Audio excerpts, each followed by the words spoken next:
আপনারা দেখছেন বাংলা খবর আশাবাদী। মন কি আমার ঘরে থাকে, মন পাখি মোর উইরা বেড়ায়, হায় হায় মন পাখি মোর উইরা বেড়ায়, উতলা বাতাসে এলো সজনী, বন্ধু আমার গেছে দূরদেশে। যারা গুণীজন তারা উপস্থিত হয়েছেন, বিশেষ করে তাদের মাথার মধ্যে সমাজ নিয়ে চিন্তা ভাবনা, যারা একটা নতুন সমাজ নতুন পৃথিবী গড়ার চিন্তা ভাবনায় রত আছেন। তো আমার জীবনের সর্বপ্রথম আমি এরকম একটা অনুষ্ঠানে উপস্থিত হয়ে যেখানে নিজের চিন্তা চেতনা ব্যক্ত করতে পেরেছি, এটা আমার খুব আনন্দজনক মনে হলো আর কি। আর আমি গুণীজনদের সাথে থেকে অনেক কিছু শিক্ষা উপলব্ধি করতে পারলাম। তোয়ালে শান নিরন্তর সমুদ্র ঢেউয়ে অনেক সংলাপ ভেঙে যায়, অনেক সংলাপ তৈরিও হয়।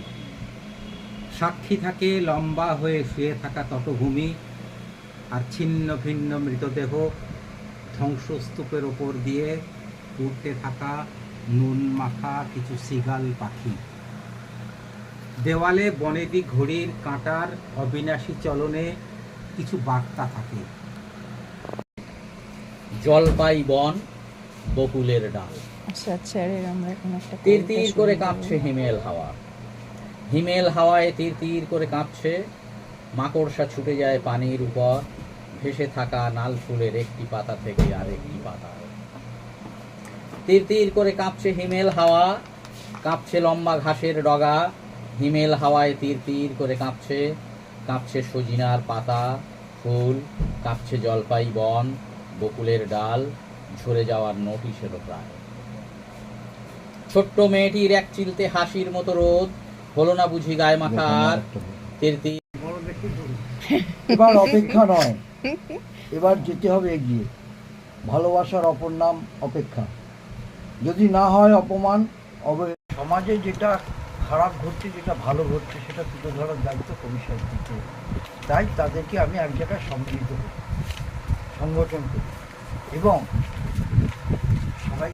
আমাদের মেডিকেল টিম আছে। আমরা গত যে অনুষ্ঠান করেছি, একই সঙ্গে সাহিত্য সভা চলেছে। সাহিত্যিকদের শরীর স্বাস্থ্য মন যাতে ভালো থাকে, ফ্রি মেডিকেল টিম হয়েছে।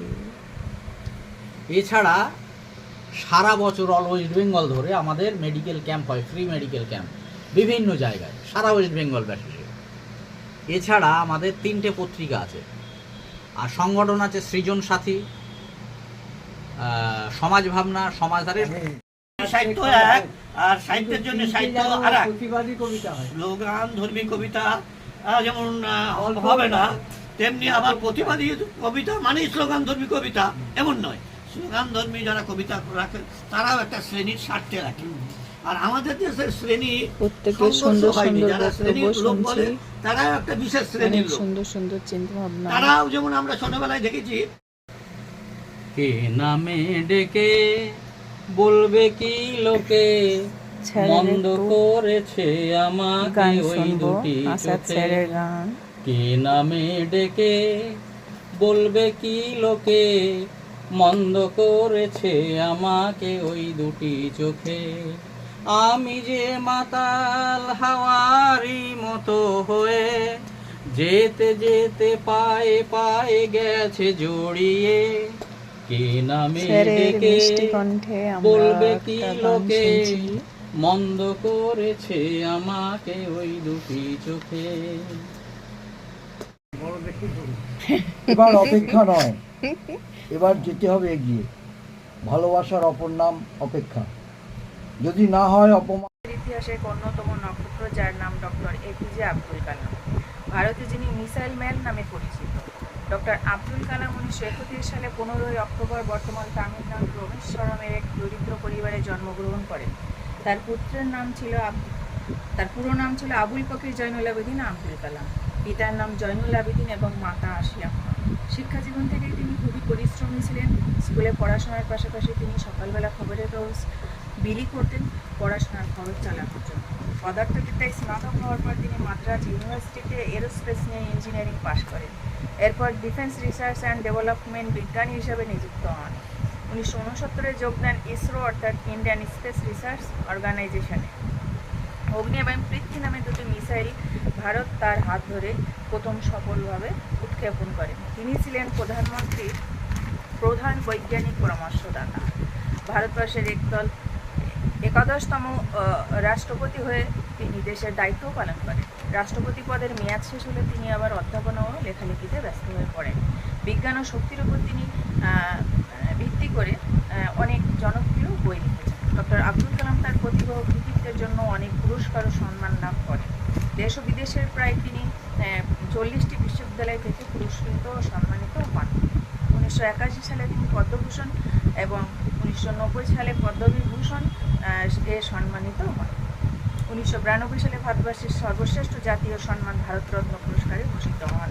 Doctor APJ Abdul Kalam sir ছিলেন একজন প্রকৃত শিক্ষক। তিনি স্কুল সেইটা আপনি দু চার কথায় বলুন,